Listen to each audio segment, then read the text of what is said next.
G'day guys, I'm Joe from Jollip Lures. Welcome to this week's video. Now I'm flat out of lures at the moment. There's just lures going everywhere. It's to fill out some shop orders. So not really getting out to do much fishing. The next few weeks pretty well going to be stuck in the shed here. So in between doing my normal lure jobs when stuff's drying, etc., I'm going to pump out a couple of lure making videos for you guys. Now you guys have said in the past that you love watching these. So the last one I've just done, you would have already seen that. Hope you guys enjoyed that. We're going to go on the same sort of theme. I want to highlight how fantastic just timber is in general. We don't necessarily need to paint timber all the time. Timber has a great actual feature, whether it's beautiful grain or whether it's cross fiddleback, whatever it may be. Timber is absolutely fantastic. So I want to highlight yet again in this video how cool timber is, and we're just going to do a nude lure. So got me timber stash behind me here. Let's have a bit of a look through it and see what we can find. Alright, so this is just me sort of off-cut pile that all the little small pieces go into. Got some timber all ripped up, ready to go there for some collector boxes. Stay tuned for that one. Yeah, we just got all bits and pieces, all types of timber. Got a special piece of timber here for a customer that wants me to do some cool stuff with. We're just all bits and pieces. Cypress, there's I think that's silver ash, silky oak off our old farm, that's years and years old. I think we've got some camphor there, Tasmanian oak I think that is. What do we got there? Another piece of camphor. Just bits of everything, so we'll have a dig through and see what we can find. I'm thinking maybe this piece of camphor. I'm sure that's camphor. Let me have a sniff. Yep, that's a lovely piece of camphor there. Beautiful grain. If I can do something across that, that'd be cool. Oh, there you go. I've had drawn something on there in the past. Looks like, I don't know what I was thinking, a glide bite or something there, right over the grain. Don't know how long ago I did that, but anyway. Alright, so we're going to use this piece of camphor. Beautiful looking piece of timber, and as you see I've already got a shape drawn on there, so I'm just going to roll with it. Assuming I would have done a glide bait, want to do a glide bait out of that, but let's roll with that shape. But I don't know, we might not do a glide bait, we might do like a big jointed crankbait. Or actually, we might do another top water. I know we just did a top water, but I love doing top waters. And that's not your typical top water shape, that glide bait shape, so let's do it, just do something different. Might put a tail in there, paddle a bib, why not? Let's do something different. That's what these little making videos are all about, getting out of our comfort zone and doing random stuff. So let's chop him up. He's already drawn, don't have to do that part. Let's get on the bandsaw.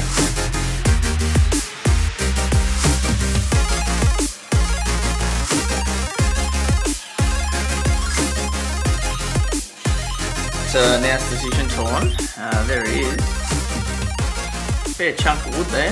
Decision time what we're going to do, whether we're going to do a big top water in that glide bait shape, or think about it for a second. I'm gonna do a top water, what the heck. Flatten the front off him there for a nice big paddle of bib. We'll probably put a joint in him. Yeah, why not? Let's do that. We'll taper him down now, and we'll get sanding. Right, my battery just went flat, so I had to whip up to the house to grab another battery out. So you missed a little bit of the sanding, but we'll get back into the sanding.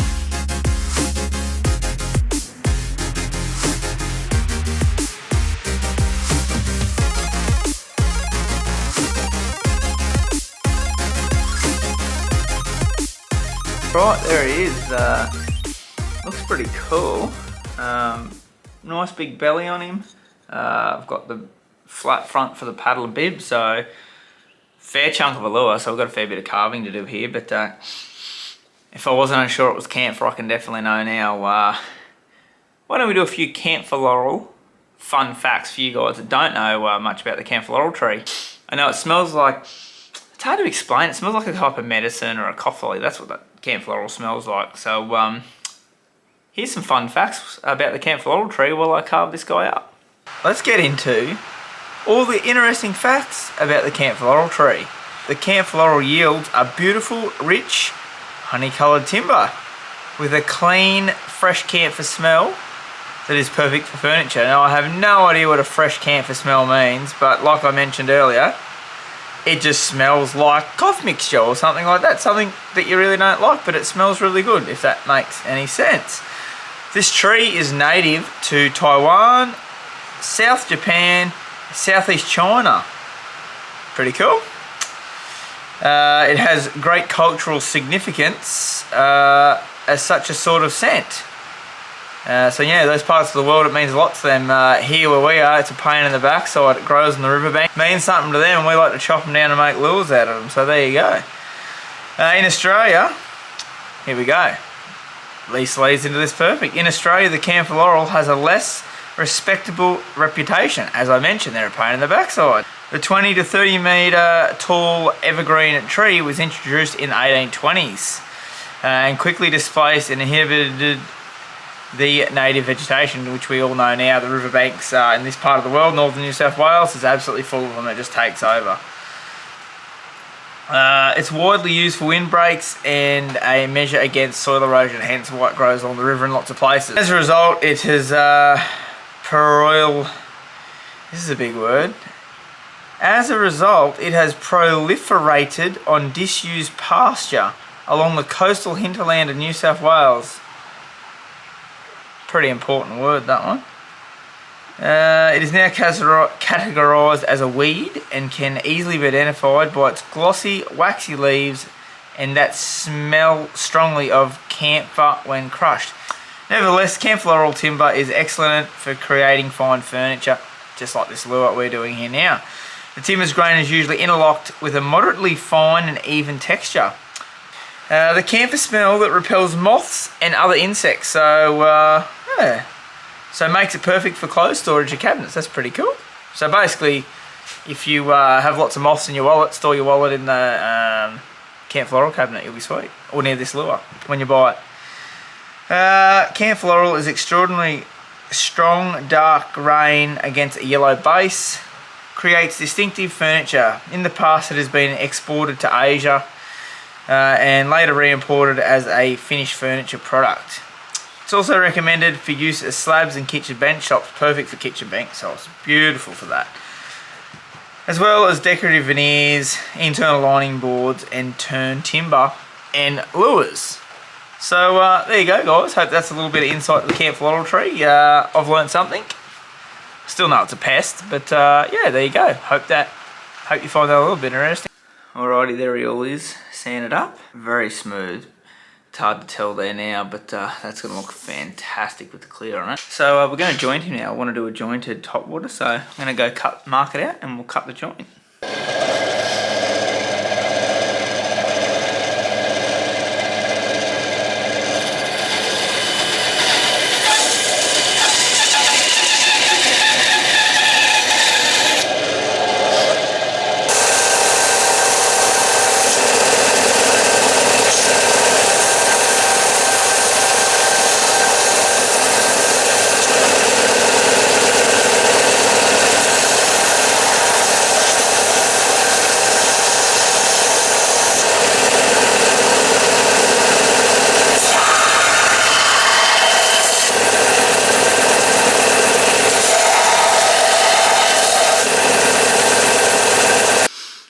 There he is. I just did that by freehand. I couldn't find a pencil, so I just guessed it.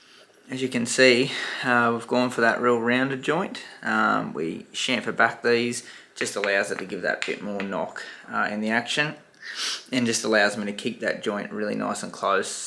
Just looks really neat that way. If it's a square joint, your joint comes out a bit more. At least with that, I can keep it nice and close. It just looks heaps tidier. So ready to give this guy a good sander. We'll go drop some eye sockets in him now.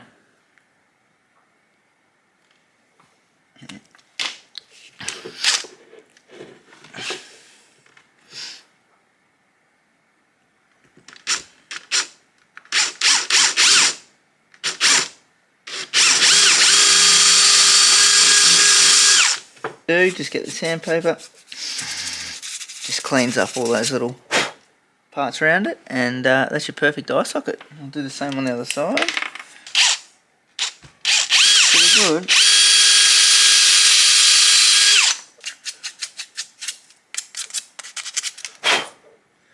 And another one. They're pretty bang on, those guys. Sweet. Super happy with that guy. It's going to look sensational once he's all cleared up. Normally I would put all these together and swim them, but it's just a surface paddler. Pretty confident it's going to swim, so I don't really want to wet it and do all that. I want this to look like a really nice display piece, although it's going to be practical. So I'm going to give this a super light sand now, down to like 240 grit, and going to get some clear on this guy. Nice and simple. Alright, there's that masterpiece. Absolutely sensational. Very, very cool.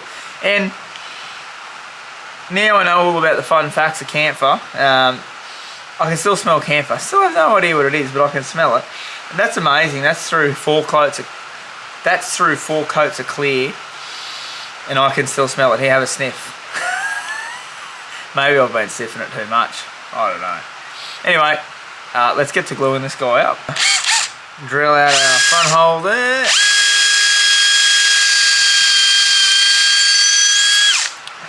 When working out where our bottom trebles go, basically all I do is I'm just going to grab out 2 trebles and I'll just move them along the body until I think it looks good. Actually, I'll just show you how we do it. She's a fair lump of a lure here, so I've just grabbed some 4-0s out because I think that's going to that's going to be the go. So basically, just put them about where looks good.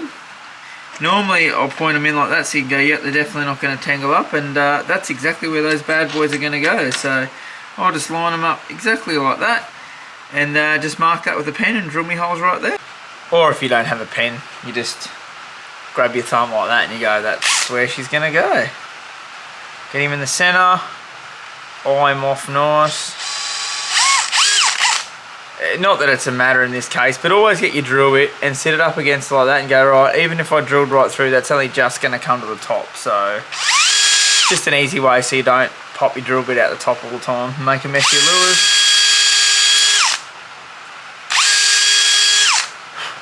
I know where that needs to go. I'll do it. Yeah, about there. So just shorten my drill bit up for this one, push him through. I go, yeah, right, even if I drill right through that, it's not going to go through there, so I know I'm pretty safe.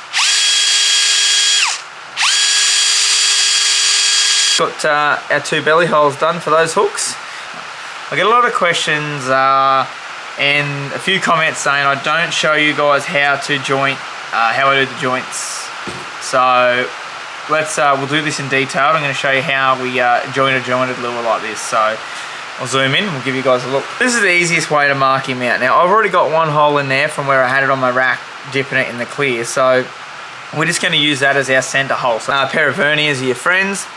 I'll just put that in the center of the hole, and you can see right there that the top of the vernier is flush with the wood. So now, if I grab my verniers and I flip the lure over where there's no hole, and I put the top one flush with the wood, and then the other one just press on it, and then I'm just going to make a little indent. Now you can't see that there, but there's a little indent exactly the same distance that that other hole is on the bottom, so I know that they're exactly in the same spot. Now leave that, do not move that, grab your other piece and do the exact same thing.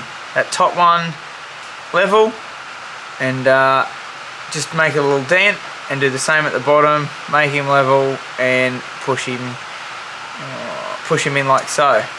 So now those absolutely line up. They're not in the center. I'm going to do that when I drill, but that's the easiest way to mark out so you know your holes are in exactly the same place. Just eye it off, just go, yep, we are right, they are bang on. But yeah, pretty easy, simple way to do it. Now they're drilled, it's pretty hard to tell I'm holding all crooked, but they are bang on. So twist up the wires now and put them all in place to make sure this is going to work. Alright, I'm just going to show you how you twist up your jointed wire. So you get your wire there, and you just get your other piece of wire, and simply just make the link like that. Now grab the trusty old drill, just mount him in there.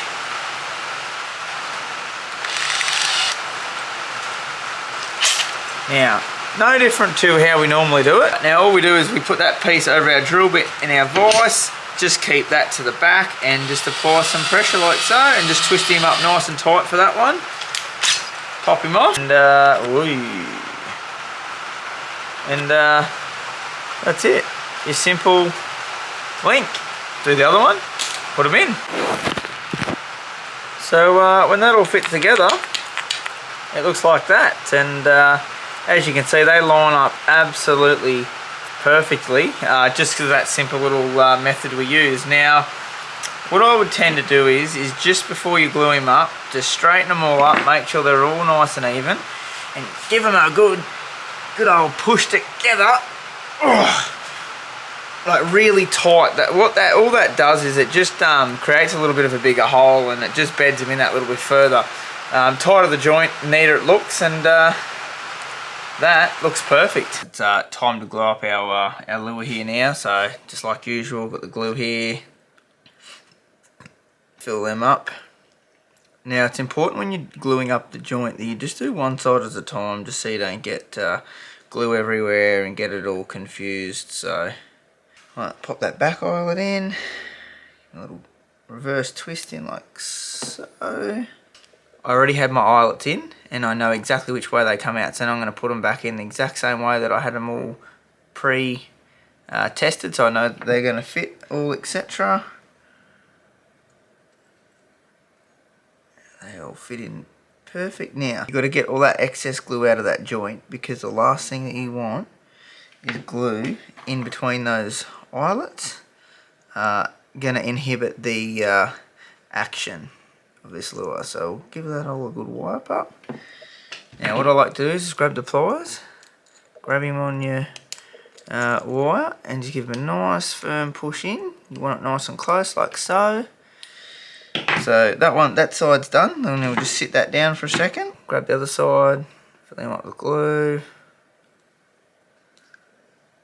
Right, now in our last video I touched on how you'd always screw the bib in first before you put that front eyelet in, but once you've done it enough times, you know that you just need to leave it a little bit proud out there. I haven't actually got a bib for this one yet. I thought I did, but I'm going to have to cut one. So as you can see, I've just left that out, so that bib's going to sit up in there perfect, so that's all good.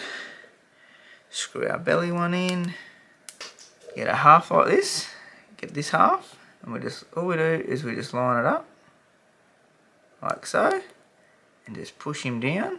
Try not to get the wires to twist. Just always just grab him, get him down between your legs, and just give him a good push in. Now grab your pliers and just straighten your wires up. You want those wires straight up and down, and the back ones crossways. That's just the way I do it. Now once they're nice and straight, just give it a real big push in like so, and then when you pull the pressure back on your wires, you want that joint to be even, and that's very, very good there. So now on purpose I didn't put as much glue in the front holes, because as you could appreciate, it's a lot harder now to get that little cotton bud in and clean out the excess glue. So I know there's more than enough in there, but he's ready to go. Gonna make a bib for this guy and screw him up. We've had a little bit of a break. We've been stuck into our other lures, and now we're back into our nice big Camphor paddler. I think we missed gluing in the eyes, but there's some really nice natural eyes in there, and it looks fantastic. Look at this there. Look how cool that joint is. Looks so neat. Awesome, plenty of movement there. So I've done my bib up here. So there he is there. Don't know if you can see that in the light. So he says Jollip YT5, so Jollip Lures and YouTube lure number 5. That's our 5th lure we've done for YouTube. We've already got our slot in our bib, and we just left that wire proud again, just like in our last video. So we're just going to center him up to our little pilot hole. Now you'll notice in this bib I've got a really big hole. Now, because it's such a large bib, I don't want that screw to be touching the plastic at all. I just want that to clamp it on there. If that's tight, because it's such a big bib and it will flex, not that this will probably ever be thrown, but if that will flex, it'll flex onto the screw, and it could possibly crack off the pressure of the edge of the screw. So, yeah, we just wanted to clamp it on there, so I've just gone a bigger hole so our screw's not going to touch the edge of that polycarb. And we're just going to put a little washer on our screw there just to distribute the pressure of this screw out a little bit, just so it's not going to crack our bib there at all. Don't recommend using the battery drill, but it's there, it's ready to go, so that's what we're using. Alrighty, he's all screwed on there. Now, it looks like a paddler. That is one really cool lure. Check out that bib. That is a beast of a thing. Oh. Alright, he's basically finished, guys. I'm going to throw some hooks on this and he's done. Well, I thought I'd just take this time now when I'm putting the hooks on just to show you guys an easy way to put a treble on. I've been meaning to do a video by itself on how to put trebles on, but why not we show you guys now. These are a big split ring. They're a size 6 2X. So these will, I'm not sure how we pronounce this, but we'll have a crack at it. Tweet. These are small. You'll see that there's a totally different head design on there, and for these bigger split rings, it absolutely works dynamite. So simple, this is how I do it. It's not the right way, it's not the wrong way, this is just how I do it. So I just clamp the split ring on, and I've got it on there. You'll see I've just got it, it's hard to see, but I've just got it back from the end, probably at 5 or 6 mil. Now these are my VMC trebles I'm running. There's some nice big shiny 4Os, they're going to look great on this display lure. What I always do is I put my thumb on the same line as the flat of the eye, if that makes any sense. So stick your fingers over it like that, you get a good grip, and it's nice and safe, you're not going to get it in your finger. So then you get your split ring, and you just push it against your finger, and now that split ring is started on there. Now you can just grab him like so, grab your lure, push him on, and then just hold that treble off the lure, you don't want to scratch it, and then just grab and twist. Simple as that. Now do one in real time.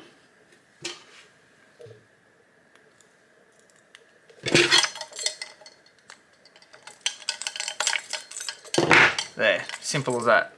That's how I've done it for forever and ever. That's just my style of doing it. Now, if you've got bigger eyelets, normally you've got to put the split ring on the eyelet first and then thread the hook on. It's just that they're nice and thin and those big split rings open far enough to get it on.